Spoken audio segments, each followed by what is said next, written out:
360 Waves. This is my boy. We'll just call him Bob, I guess. But we're gonna be doing a 360 wave cut right now. I'm using my Sterling 4s going with the grain, and my 1 is fully closed.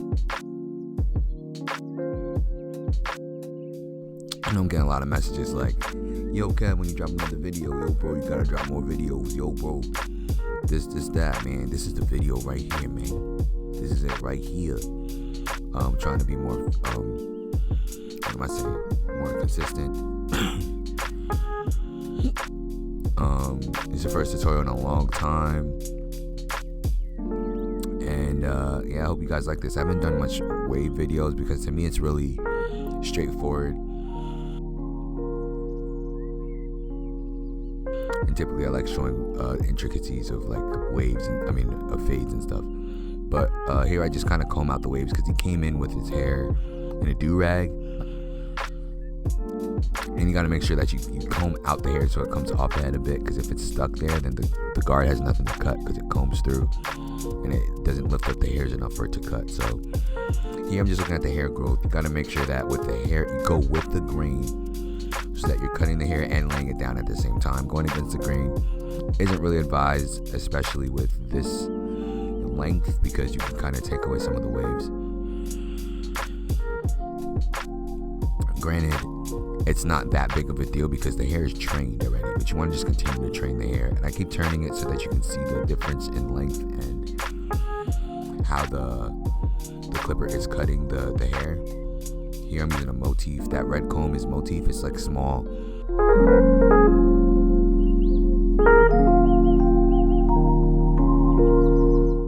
I know a lot of people ask the question of which to use, a comb or a brush. I'm using a fine tooth comb here because one, it's more sanitary. You're not able to clean a brush for real, but with a small tooth comb you get to lift the hairs a bit. Brushes kind of lay the hair down, and my goal here is to lift the hair so that it can cut cleaner. And as you can see, I'm cutting and combing to see like how the hair is behaving. Every time you put the clipper through the hair, it doesn't cut all the hairs you want it to cut. It cuts some and it pushes some. So you put the clipper through the hair and then you comb it again to put them back in place, and then cut it again to cut it as evenly as possible. A lot of people are sending me pictures on Instagram saying how their fades can get better, how their cuts can get better. A lot of the times it's just being more thorough throughout your cut and being more persistent with what you're doing. I think a lot of things you have to develop is an eye for one. For me, I know if I were to do this wave cut earlier in my career, I probably think I'd be finished earlier than I was. And if you look at the way I'm holding the clipper right now, there's like different angles on the guard, and there's that last angle on the front, and that's where I'm keeping it flat to the head and continuing to go over and over and over to make sure that it's a clean, crisp cut. And for a lot of people's hair, you got to be careful in that front area. Thank God he didn't have a calic, but if there was like a calic where hair's growing different directions at the front, then my with the grain wouldn't be this easy. I'd have to be going at different angles and stuff like that. Or the hair, at one point I'll be going against the grain, going forward, and it would make the hairs look lighter than it's supposed to.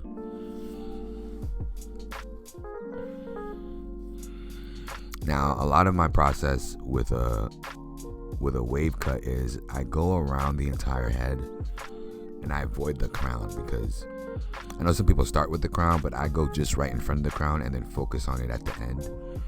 And that's kind of what I'm doing here. And I'm sorry about with the camera angles. It's like weird to do it from this. Like I'm putting it on the Barber station and then recording. See, here I'm attempting to show you. Here I use a 1.5 guard just because I want the crown to have a little more hair so that he has more to work with. When it goes in multiple directions, cutting it all at the same length can make it seem shorter than the rest. But his swirl is not even really a swirl. It's like he has like 2 calics back there, so it's a little confusing. So I had to get out the 1.5, and it wasn't working because leaving the hairs too long. So then I took out the 1, and I have that open. And as you can see, I'm combing through. I like combing the hair, seeing where it falls naturally, and then I cut it. That's like the main thing with wave cuts. It's like it's a pretty easy thing, but like once the margin of error is pretty big sometimes. And if you can see, like at the top, there's still some like longer hairs. I'm just looking to see how I can get all those hairs to lay down.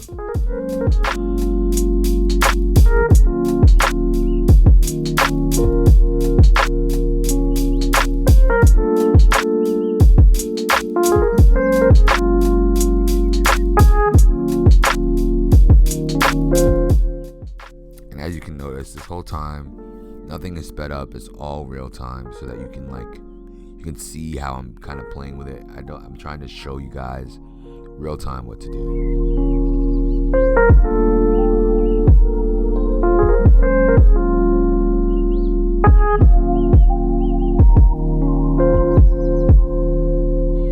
Here's the shape up portion. I'm using the retro T-cuts. I don't use these anymore because I don't really like this edger, but you guys get to see the difference between me using the retro T-cut, which is like a $48 clipper, and the Andis and the bevel trimmers.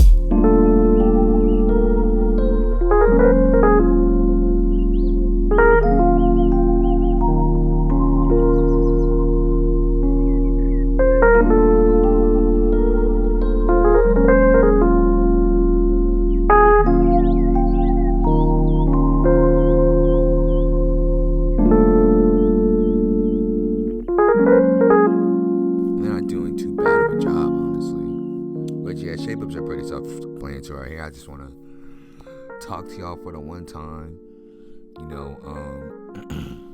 I was on this Facebook group. For y'all who know on Instagram, sometimes I'll be looking at this Facebook group called Barber World.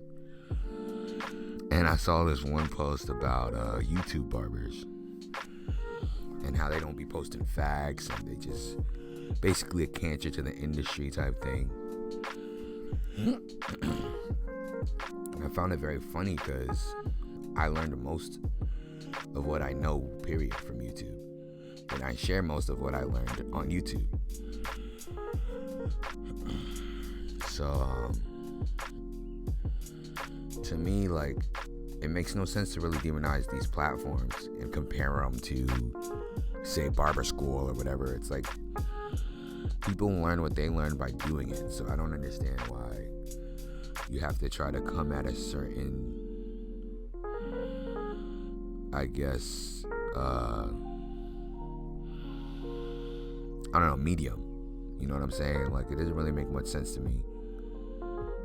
And these people with licenses, they feel better than others who are starting where they started. You know what I mean? Just so for any of you guys who are coming across people who be like, oh, I guess you just learned from YouTube, or just aren't uplifting you, you know what I'm saying? Just really kind of pushing you down because enhancements or because you care to learn all you can. You know, those are just haters. Do your thing. And I'm just doing shape up. Somebody was talking to me about like how to really reference it. I really just start in the middle and I look at the eyebrows, and that's like the best way to reference your lines.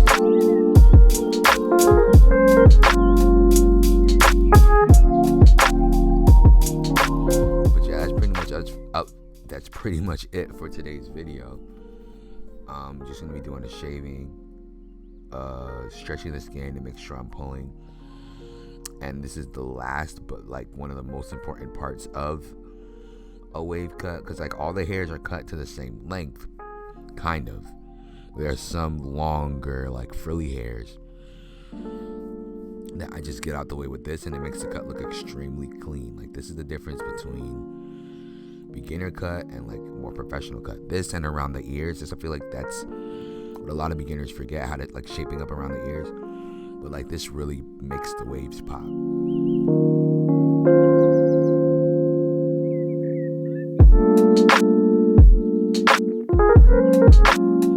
And all this recording of like the hairline, I forgot to do the part right there. But yeah, this is the before and that's the after. Hope you guys like this video. Make sure you like, comment, and subscribe. See you guys in the next one.